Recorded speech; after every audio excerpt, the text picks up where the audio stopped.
What was the most powerful no you have ever said? Not as big fan of camping. Had some friends convince me to go. Hanging out during the day was okay. But when it came time to sleep I was cramped. Had to sleep clothed.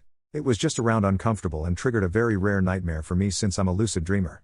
Some big Lovecraftian elder god with Kubrick framing had me yelling no loudly as woke up and vacated the tent for some air. I said no so loud I woke up like 7, 8 other camping groups that all started to gather to find out what caused that terrified no. So there I'm a large black dude with my much smaller white friends trying to sheepishly tell people just a bad dream. I can only imagine it looked like they were trying to get out my ass. My former dishwashing job scheduled me in for both Christmas days, New Year's Eve and New Year's Day. I just wasn't having it. I told my manager that those dates are not going to work out. He said I had to show up anyway and flat out told him I said no. Schedule me in if you want. But I have a family to celebrate Christmas with and I am not available. Schedule me in if you want. But I am not going to show up. And quat. Then this dude had the stupid idea of trying to guilt trip me by telling me you can say no to me. But not your family? Like they were not as important as a shitty minimum wage job. Also gave my most powerful, yes and apos. To that question. Obviously got fired. But it was worth it. People that don't fucking hate their jobs and make a decent wage. What do you do? Technical illustrator.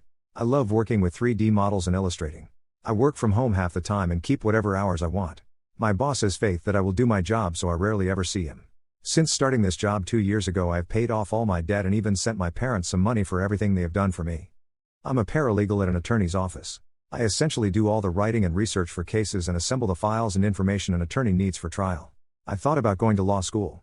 But during my internship clerking for the county courthouse I found that people with bar cards were working clerk jobs like me. Saying there's too many lawyers out there to get a job. I decided that throwing down 6 figures on law school and not even having a job guaranteed at the end is too big of a risk. And instead got a paralegal certificate for a fraction of that price. And have been doing paralegal work for 10 years now. It's not crazy money by any means. But $40K plus a year supports me and my family and that's fine by us. Sales. There are annoying aspects as with any job. But it's a very people-oriented business that draws people who like to talk and laugh and have fun whenever they can. The added benefit of having leverage over your employer with regards to how much dollar you're bringing in allows you a ton of freedom with regard to how you conduct your day and year. Nobody cares if you take a month off every year when you're making the company a couple $1 million every 12 months. Unlimited paid sick time. Really no such thing as unpaid time off actually. Company car. Phone. Company fuel card for all my gas. Gaming PC for working from home paid for by company. If you're semi-competent and minimally social I really couldn't recommend it enough. Can you wash electric cars? Only with consent.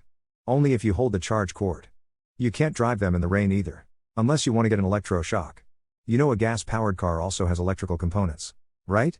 That's like asking if EVs can be driven in the rain. Only if you take the battery out first. Just open the battery cover shake. They should fall out. Be afraid. Be very afraid. How many pillows are too many pillows on a bed? As someone who works in chronic pain management, I'd argue the number should be 3 to 4 pillows per person. 1 for your head. 1 body pillow for either side of you. And 1 for under your knees if you're sleeping on your back. Saw a video of a woman who kept adding decorative pillows to her bed until her husband flipped out. She got a good half the bed. I've always wanted to try this prank but honestly I feel like 5 is the max number. German here. We're kinda infamous for huge square pillows. In RL their filling is just about right. In order to smush them as one sees fit. Pro, it'll take only 2 for lifted/reading/coughing position per person. So yeah. To me a bed is normally full at max 4 of our square ones. There are never enough houseplants or pillows. We have 6 king-size pillows. 7 throw pillows and a blanket that we take off and put back on every day. We put our sleeping pillows in a bench at the foot of the bed. We each have one and I use a knee pillow. I say we but I really mean I and quad. My husband doesn't care and I don't ask him to manage any of this. I live with him and 2 teenage boys and I keep that in mind when choosing decor for the rest of the house but my bed will be frilly and beautiful. Damn it. I have 10 plus. But I only use one small one for sleeping. The other ones are for sitting up while working in bed. Or for the cats to lay on. When it's time to sleep I toss the extra pillows in the gap between the bed and the wall. I have 9 pillows I sleep with. I surround myself with them. I also sleep with 2 giant squishmallows. So 11 pillows total, none fall off.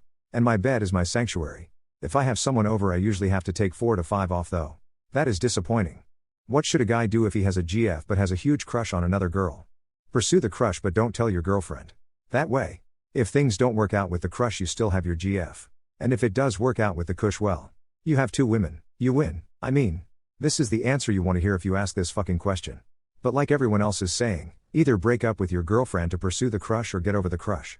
Otherwise, be a piece of shit and do what I said at the beginning. Decide what type of man you'll be.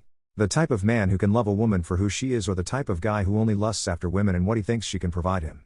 Semicolon #X200B. If you're the type of guy, or gal, who's constantly crushing after someone, the grass is greener. You never loved the person you were with. Figure out your feelings for your current GF. If you love her too, then I would stay, as there is no guarantee the other girl likes you back. And absolutely don't be a poss and try to play both fields. Meaning, don't try to gauge your feelings to see if she's interested, but staying with your current GF just in case. If you feel strongly enough to risk breaking up with your GF to ask this other chick, you should be comfortable with the idea of ending up with neither. 1. Break it off with your girlfriend respectfully. 2. Ignore the crush.